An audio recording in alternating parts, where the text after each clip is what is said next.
Welcome to the West Wing Week, your guide to everything that's happening at 1600 Pennsylvania Avenue. This week, big news. President Obama announces that American service members have killed Osama bin Laden. Justice has been done. Even as the president spoke about this historic milestone, he also dealt with domestic issues like creating jobs, reforming immigration policy, and reaching out to communities in the South devastated by recent tornadoes. The Teacher of the Year and the Prince of Wales also stopped by. That's April 29th to May 5th, or a good day for America. As a country, we will never tolerate our security being threatened, nor stand idly by when our people have been killed. On Friday, April 29th, the President and Mrs. Obama visited Tuscaloosa, Alabama, to view damage from deadly tornadoes and meet with Governor Bentley and other state and local officials and families affected by the horrific devastation. Hey, y'all. Hey, how you doing? Was this your home, sir? Yes, sir. I am so sorry for your loss. Good to see you.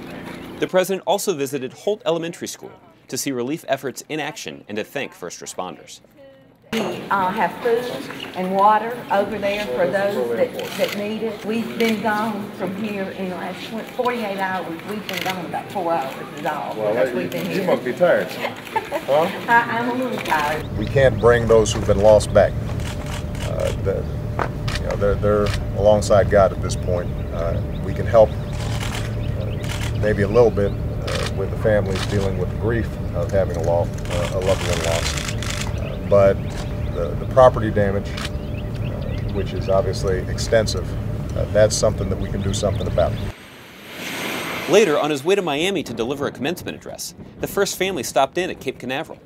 Though the final mission of the U.S. Space Shuttle Endeavour was delayed for technical reasons, they were able to take a look at Space Shuttle Atlantis and meet the astronauts who would have gone on the mission. Mike will be, after our flight, towards the end of our flight, will be the American with the most time in space. The most time in space. This guy, he's a young guy. He's still got his hair. Yeah. Later, at the Miami-Dade Community College graduation, the president stressed to students the focus and determination necessary to succeed in the next phase of life. Yeah, right. So if you were to pull it up, it forms a good. You would. You guys don't really know, do you? That's how I work. And your accomplishment today is vital to America reclaiming the highest proportion of college graduates in the world by 2020. So I am proud of you. I am proud of you. I know that for many of you, reaching this day wasn't easy. See? On Saturday, even while receiving updates on the preparation for the mission in Pakistan, the president attended the annual White House Correspondents' Dinner, a traditional Washington, D.C. event that brings members of the press corps, politicians, and other public figures together.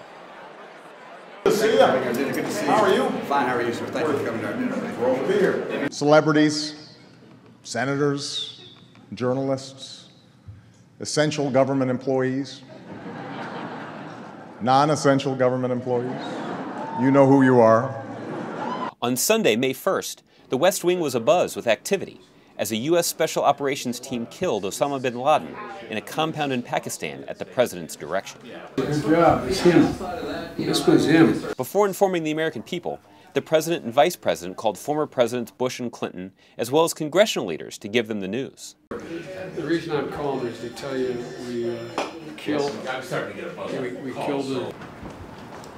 Tonight, I can report to the American people and to the world that the United States has conducted an operation that killed Osama bin Laden, the leader of al-Qaeda, and a terrorist who's responsible for the murder of thousands of innocent men, women, and children. Good job, National Security Team. Thank you for that. Yeah, I'm proud of it. You guys did a great job. They did. On Monday, May 2nd, President Obama posthumously awarded Private First Class Anthony T. Kohano and Private First Class Henry Svela the Medal of Honor for conspicuous gallantry displayed during the Korean War. Well, we're so glad we can do this for your brother. Oh, I'm so proud. Well, we're very proud of him, obviously. This is my wife, Michelle. I have to say that as Commander-in-Chief, I could not be prouder of our men and women in uniform. That is true now in today's wars. It has been true in all of our wars, and it is why we are here today. Later that night, the president hosted a congressional bipartisan dinner at the White House. inviting legislators and their spouses to come spend some time together outside of politics. I also know there have been several moments like this during the course of this year that have brought us together as an American family, whether it was the tragedy in Tucson or most recently our unified response to the terrible storms that have taken place in the South. Last night was one of those moments. On Tuesday, May 3rd, President Obama welcomed the Teachers of the Year to the White House. Look at these outstanding teachers. Come on in, guys. One from every state and territory, including the nation's Teacher of the Year, Michelle Shearer from Maryland. President of the National Teacher of the Year from This is Maryland. good, Michelle. Michelle Shearer. Congratulations. So nice to see you. And you didn't have to come too far. That was the nice thing. No, we didn't. Actually, it was about an hour, so not too far. The president spent the rest of the day in meetings, first with his cabinet.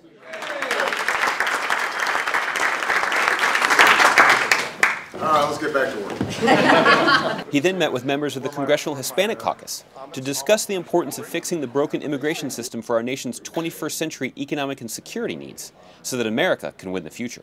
On Wednesday, May 4th, President Obama attended the Wounded Warrior Project's Soldier Ride on the South Lawn, accompanied by Assistant Secretary for Veteran Affairs Tammy Duckworth and General James Cartwright. Ready? You look ready.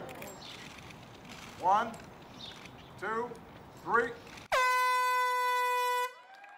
The ride provides adaptive cycling opportunities across the country to help wounded warriors restore their physical and emotional well-being.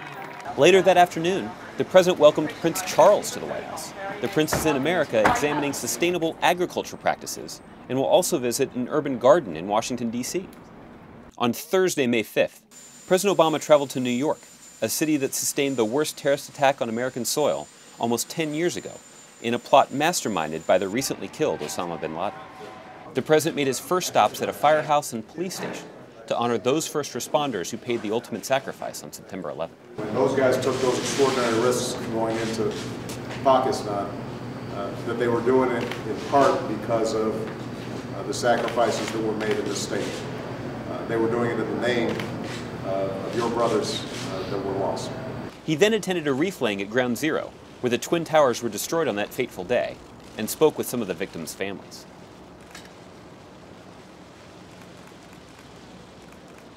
To find out more information on any of these topics or to see complete videos of these events, go to whitehouse.gov. And thanks again for checking out your West Wing Week. This was my first school. I went to first grade at Noelani School. Beautiful school. It's up in Manoa, up in the mountains. It's really nice. My students send their love. It has been a Tell everybody I said hi. I will okay? do that. Thank you so that's much. The foundation of all my success was Noelani School. I will repeat that many times over. Thank you so much.